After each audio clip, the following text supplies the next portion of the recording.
حضور سیدنا غوث العظم رضی اللہ تعالیٰ عنہ پہلا وصف اور آپ کا پہلا خلق بیان کر رہا ہوں۔ حضور سیدنا غوث العظم رضی اللہ تعالیٰ عنہ کی سیرت مبارکہ میں اس کا ذکر تواتر کے ساتھ آتا ہے، اور حضور علیہ الصلوۃ والسلام کی سیرت طیبہ میں بھی اس کا ذکر تواتر کے ساتھ آتا ہے کہ آپ کثیر السکوت تھے، مجالس میں بیٹھتے تو زیادہ دیر خاموش بیٹھتے اور کم بولتے، چپ زیادہ رہتے، بولتے کم۔ میں نے 25 برس کی غلامی میں حضور قدوۃ الاولیاء کی سیرت میں یہ خلق بدرجہ اتم پایا۔ آپ کا سکوت کثیر تھا، کلام قلیل تھا۔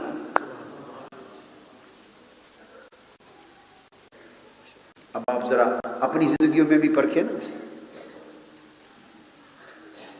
ہم جب بیٹھتے ہیں چپ ہی نہیں کرتے، اور جو دنیا جہان کی لغو ہے اور ربط و یابس ہے اور بے مقصد گفتگو ہے وہ کرتے چلے جاتے ہیں۔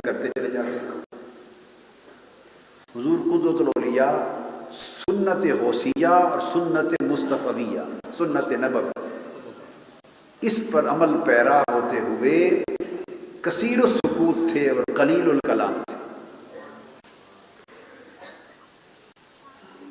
آپ کو بولنے کا شوق نہیں تھا زیادہ، خاموش بیٹھتے، لوگوں سے گفتگو پوچھتے، اس سے بات پوچھی پھر اس کو سنتے، پھر کوئی تھوڑی سی بات اس کی ہدایت کے لیے فرما دیتے، تھوڑا کلام فرماتے، زیادہ سکوت فرماتے۔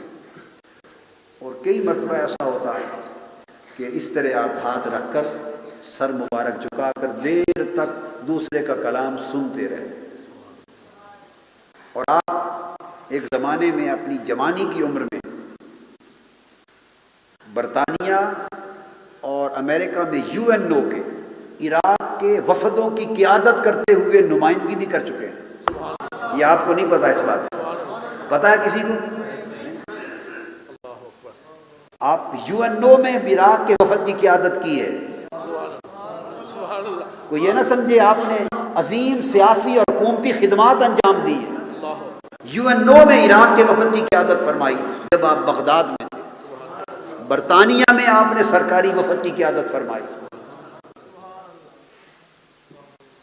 ایک ہوٹل میں کھانا کھایا ہم نے لندن میں، تو میرا ایک اسٹوڈنٹ تھا، شاگرد تھا میرا، اور وہ ادھر LLM کرنے گیا ہوا تھا۔ LLB اس نے میرے پاس پنجاب یونیورسٹی لاء کالج میں پڑھا تھا، وہ پھر وہ LLM کے لیے گیا ہوا تھا، وہ مقیم تھا لندن۔ تو کھانے میں اس کو میں نے حضور کے پیش کیا، وہ بیعت ہوا، تو جب کھانا ہوا تو اس نے پیسے نکالے جیب سے اور بل پیش کرنے کی کوشش کی، حضور نے منع فرما دی، اس سے پیسے نہیں لیے۔ اس نے اصرار کیا، عرض کیا حضور آپ مہمان ہیں، ہم یہاں کے رہنے والے میزبان ہیں، یہ شرف ہمیں بخشے۔ فرمایا آپ کی پیدائش کس سن میں؟ اس نے حضور کو مہمان بنایا نا کہ آپ مہمان ہیں اور ہم میزبان۔ فرمایا آپ کی پیدائش کس سن میں ہے؟ عرض کیا حضور فلاں سن میں میری پیدائش ہے۔ تو آپ نے اس سے 10 سال پہلے کا ایک سن بتایا اور فرمایا آپ کے پیدا ہونے سے 10 سال پہلے میں لندن میں عراق کے سرکاری وفد کی قیادت کرتے ہوئے آیا تھا۔ تو فرمایا بولو آپ مہمان ہیں یا ہم مہمان؟ پھر تیسری نمایاں چیز آپ کی صداقت اور راست گوئی، حق گوئی، یہ آپ کی فطرت ثانیہ تھی۔ سچ بولنا، سچ کو پسند کرنا، یہ تو ایک ایسپیکٹ ہے، گوشہ ہے۔ کسی شخص نے آپ کی مجلس میں اگر غلط بیانی کر دی، جھوٹ بول دیا، اس پر پھر اتنا غضبناک ہوتے، اس غضب کا تصور کوئی نہیں کر سکتا۔ آپ غصے اور جلال میں آ جاتے، جھوٹ کو برداشت نہیں فرماتے تھے، کذب کو، جھوٹ کو برداشت نہیں کرتے تھے۔ سراپا صداقت تھے، سراپا سچائی تھے، سر سے پاؤں تک قدوۃ الاولیاء سچائی ہی سچائی تھی، صداقت ہی صداقت تھے، راست گوئی ہی راست گوئی تھی، اور راست بازی ہی راست بازی تھی۔ گول مول بات بھی نہیں کرنی، کھول کر سچ، حق اور صدق بیان فرما دے۔ اور کوئی شخص اس سے مختلف عمل کرتا تو اسے گوارا نہ فرماتے تھے۔ چوتھا، آپ کے اندر ایفاء عہد اور پابندی یہ وقت کو بھی ایفاء عہد میں شامل فرماتے، جو وعدہ کرتے پورا کرتے، کبھی زندگی میں وعدہ خلافی نہیں کی۔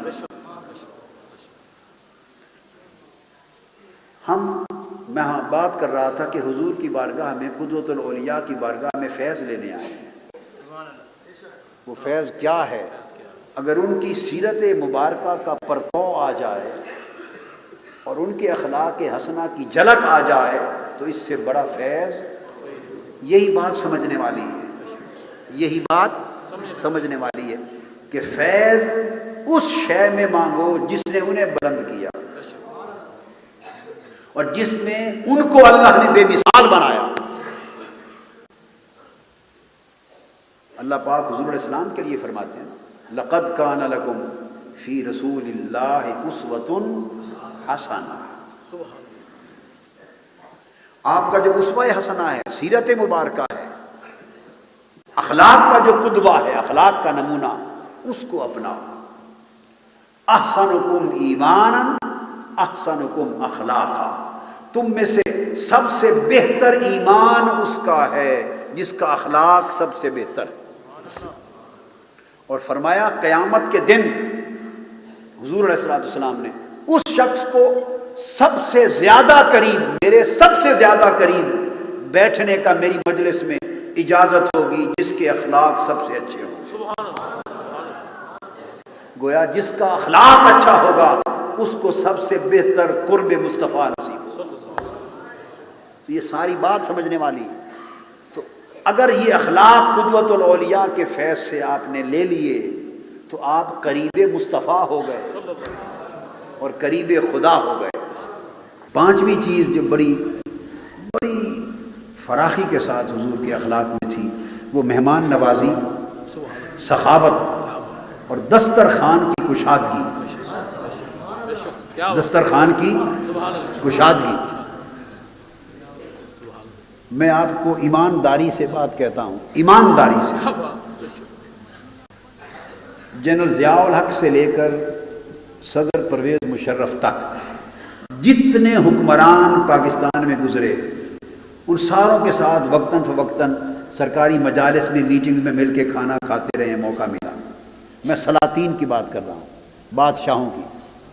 تو 77 سے لے کے آج کے دن تک بادشاہان وقت کے ساتھ اور باہر کے ملکوں میں بھی، باہر کے ملکوں میں بھی، مگر یہ بات ایمانداری کی بات ہے کہ حضور قدوۃ الاولیاء کے دسترخوان جیسا کشادہ دسترخوان کبھی نہیں دیکھا۔ بادشاہوں کا دسترخوان بھی اتنا کشادہ نہیں ہے۔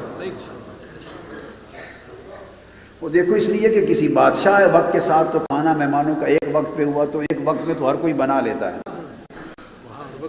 ہر وقت۔ میں نے تو 25 برس حضور کا دسترخوان دیکھا، کشادہ دیکھا۔ جب کوئٹہ میں درس قرآن کے لیے جاتا یا کراچی درس قرآن کے لیے جاتا، عالم یہ کہ حکم ہوتا تھا کہ 3 دن قیام ہو کراچی یا کوئٹہ میں، یا 2 دن یا 4 دن۔ کھانا حضور اجازت نہیں دیتے تھے کہ کسی اور جگہ کھاؤں۔ اب وہاں کے علماء یا اور کوئی سیاسی لوگ یا سرکاری لوگ یا اور کوئی تاجر لوگ یا شخصیات اگر کھانا کرنا چاہتی تو میرے پاس اختیار نہیں ہوتا تھا اپنا کھانا ان کو ٹائم دینے کا، حضور کے پاس جانا ہوتا تھا۔ وہ مجھ سے پوچھتے، میں کہتا حضور کے پاس جائیں، جس کو کھانے کی اجازت حضور دے دیتے وہ میرا ایک کھانا لے لیتا، باقی تمام اوقات اب میرے ساتھ 10 مہمان ہو، 20 مہمان ہو، 5 مہمان ہو، پھر حضور نے خود بلائے ہوئے ہوتے، ہر کھانے پر ایک اتنا بڑا دسترخوان بچھتا اور بعض اوقات درجن 1.5-2 درجن آدمی جمع ہو جاتے، اور 2 4 5 10 معززین کو خود بھی طلب کیا ہوتا حضور نے۔ ہر دسترخوان کشادہ ہوتا کہ جانے والے لوگ اس فقیر کا دسترخوان دیکھ کر سمجھ جاتے کہ یہ سلطان عالم ہے، فقیر، یہ غوث الاعظم کا دسترخوان ہے۔ میرے ساتھ ایک مرتبہ یہ قمر الزمان شاہ صاحب ہیں سندھ کے، وہ ہمارے اس زمانے میں تحریک منہاج القرآن کے سندھ کے نائب صدر بھی تھے، بلکہ مرکزی نائب امیر بھی تھے اس زمانے، اور پہلے وقتوں میں پیپلز پارٹی کے سینیٹر بھی رہے ہیں، قمر زمان شاہ حیدرآباد سے۔ تو درس قرآن پہ ہمیشہ میرے ہوتے تھے، تو میرے ساتھ جب کراچی ہوتا تو 2-3 دن قیام کرتے، تو وہ پھر میرے ساتھ کھانے پر بھی جاتے۔ تو کھانے پر آئے تو انہوں نے ایک دن بیٹھے کھانے کے بعد یوں ہی کھانے کے دوران حضور سے پوچھ لیا، حضور کبھی کیویار تناول فرمایا آپ نے؟ کیویار جو مچھلی ہوتی ہے، بعض خاص سمندروں میں ایک خاص قسم کی مچھلی ہے، اس کے انڈوں کو کیویار کہتے ہیں، خاص فش کی ایک ڈش ہے، بڑی قیمتی ہے، بہت قیمتی ہے۔ میں بعد میں تو زندگی بھر دنیا کے بے شمار ملکوں میں بہت کھایا میں نے کیویار، مگر زندگی میں پہلی بار حضور کے دسترخوان پر کھایا، اس سے پہلے اس نام سے بھی واقف نہیں تھا۔ تو اس نے قمر زمان شاہ صاحب نے، انہوں نے پوچھا حضور کبھی کیویار تناول فرمایا آپ نے؟ آپ نے اس بات کا جواب نہیں دیا بھی ہاں کھایا، فرمایا آپ کھانا چاہتا ہے؟ عرض کیا حضور ہے آپ کے پاس؟ وہ تو بہت قیمتی ہوتا ہے اور ملتا بھی نہیں، عام طور پر ملتا نہیں، بڑا کامیاب ہوتا ہے۔ تو عرض کی حضور ہے؟ آپ نے آواز دی، بابا شیر جان یا جس کو بھی جو خادم تھا آواز دی، فرمایا کیویار لاؤ، اس جگہ سے نکال کے لاؤ۔ اتنا بڑا مرتبان کیویار کا بھرا ہوا ٹیبل پہ رکھا۔ اب وہ اتنا سارا بھی سینکڑوں روپے کا اور ہزارہ روپے کا ہوتا، بہت مہنگا ہوتا۔ تو جب وہ کھانے میں رکھ لیا انڈے کے ساتھ یا مکھن کے ساتھ، اس کا ایک خاص طریقہ ہے رکھیں، وہ سارا کر دیا، سب کچھ منگوا لیا، کھا لیا ہم نے، اور کھاؤ اور کھاؤ۔ تو وہ اتنی مہنگی چیز ہے کہ کوئی میزبان مہمان کو کھلا لے تو شاید میزبان کے اس کیویار سے مہمان دوسری بار کھانا چاہے تو شاید میزبان کے دل کو ہی کچھ ہو جائے گا، وہ کہے گا جی اب اور ڈشیں بھی ہیں، ذرا ان میں سے تناول فرماؤ۔ وہ کیویار کو ذرا کر دے گا جی اور بھی بڑی بڑی چیزیں ہیں، اس کو بچائے گا۔ حضور کھلاتے رہے، جب ختم ہوا اور جب کھانا ختم ہوا دعا فرما دی تو مرتبان وہ کلوز میں تھا، کلوز میں کیویار وہ فرمایا، اور وہ میرا اندازہ ہے، ایگزیکٹ پرائسز تو مجھے معلوم نہیں، مگر وہ کوئی 25-30 ہزار روپے سے کم کا نہیں ہوگا میرا خیال اس کی مالیت، یا کم و بیش، اللہ معاف کرے مجھے پورا اندازہ نہیں، مگر وہ اتنی ہزارہ 15, 20, 25, 30 ہزار روپے کا ہوگا وہ مرتبان بھرا ہوا۔ جب فارغ ہو جانے لگے تو فرمایا قمر زمان شاہ صاحب یہ لے جاؤ۔ یہ سخاوت ہے۔ چھٹا گوشہ جو آپ کے اخلاق حمیدہ کا، وہ علم کی اور علماء کی بڑی تکریم فرماتے ہیں۔ علم کے بڑے قدردان، چونکہ صاحب علم تھے، علم کا سمندر تھے، بحر مواج تھے، علماء کی تکریم فرماتے ہیں۔ بڑے بڑے اکابر علماء آپ کی خدمت میں آتے، آپ کے قدموں پہ گرتے، آپ کی قدم بوسی کرتے، ان کا عالم یہ ہوتا، مگر آپ کا عالم یہ کہ علماء کی، اہل علم کی بڑی تکریم، قدر و منزلت، بڑی عزت اور تعظیم فرماتے ہیں۔ آقا علیہ السلام کی سنت ہے، کیونکہ حضور نے علم کی اور علماء کی فضیلت بیان فرمائی،